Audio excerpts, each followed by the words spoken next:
Baik, Bapak Inspektur Jenderal Kementerian Pertanian telah tiba di tempat acara.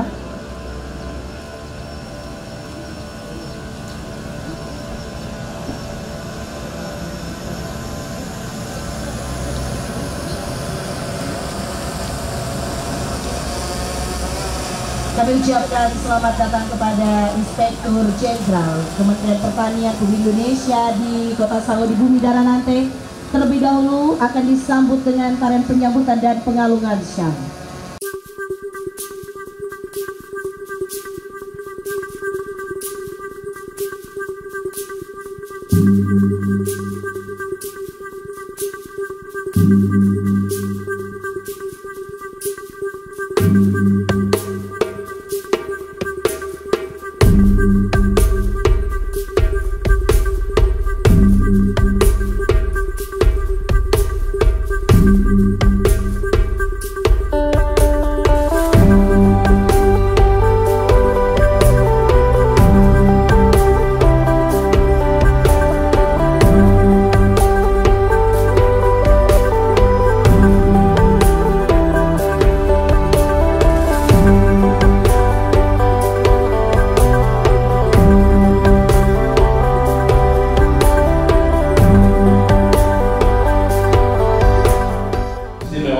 Bapak Inspektur Jenderal langsung datang ke Sanghau, tepuk tangan untuk beliau.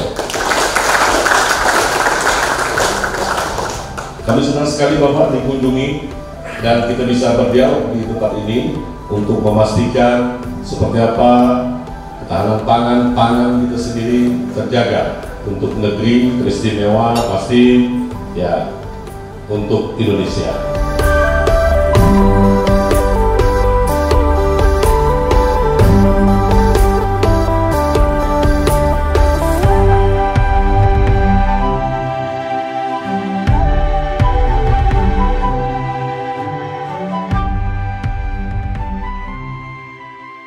Izin Pak Bupati, bagaimana meningkatkan tadi disebutkan bahwa di sini desa rentan pangan menurun dari 44 menjadi 36 desa. Nah, langkah strategis apa akan dilakukan oleh Pak Bupati untuk memajukan ketahanan pangan ini dan bisa lebih baik dari yang selama ini dilakukan? Ya.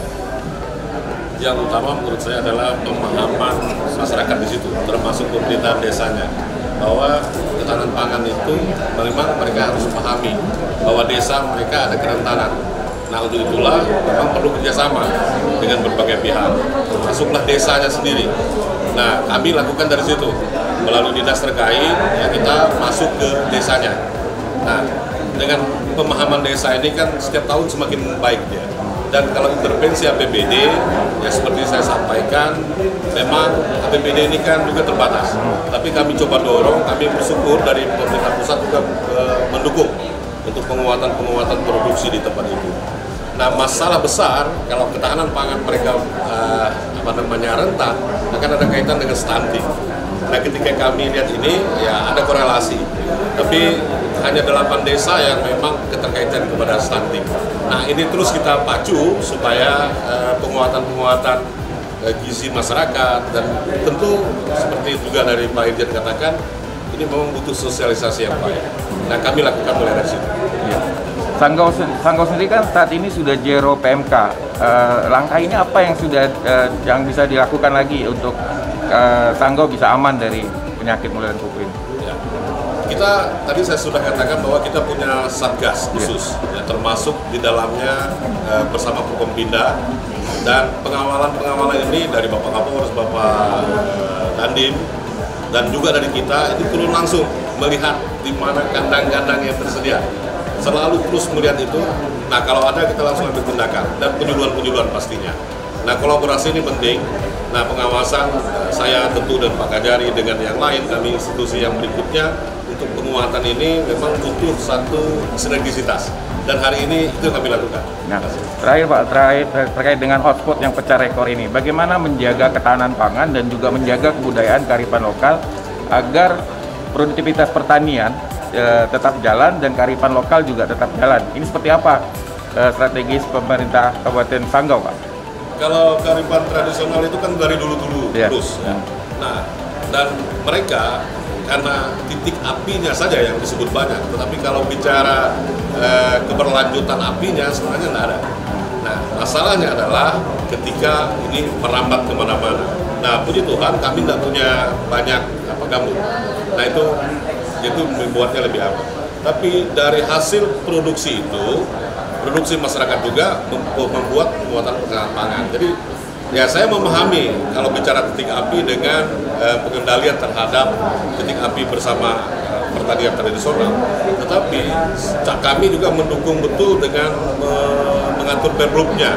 Bagaimana sih membakar yang benar supaya tidak mempengaruhi sampai ke tingkat yang lebih besar. Dan memang tradisi itu sudah ada di dulu.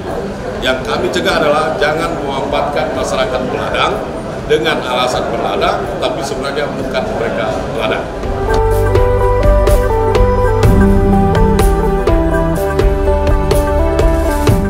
Kementerian Pertanian melalui Inspektor Jenderal membuat suatu program yang kita sebut dengan Jaga Pangan.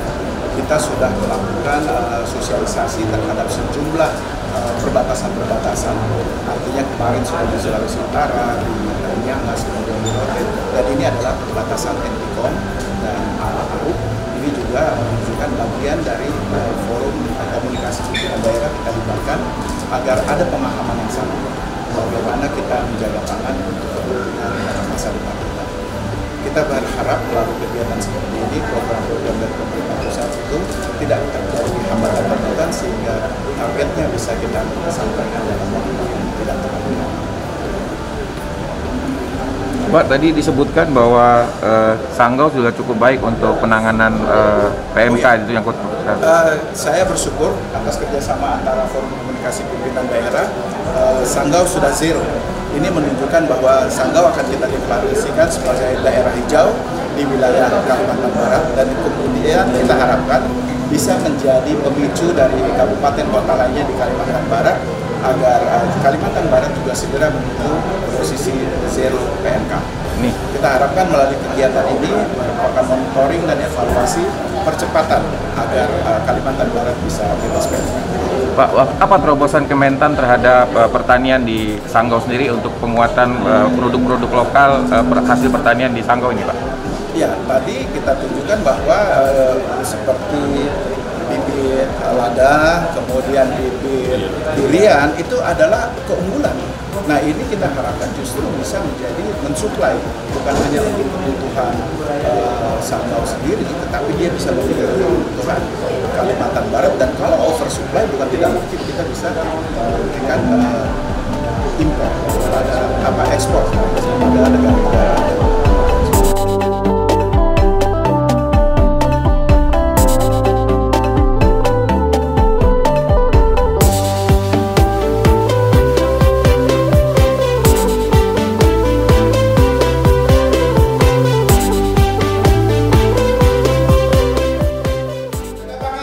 Jaga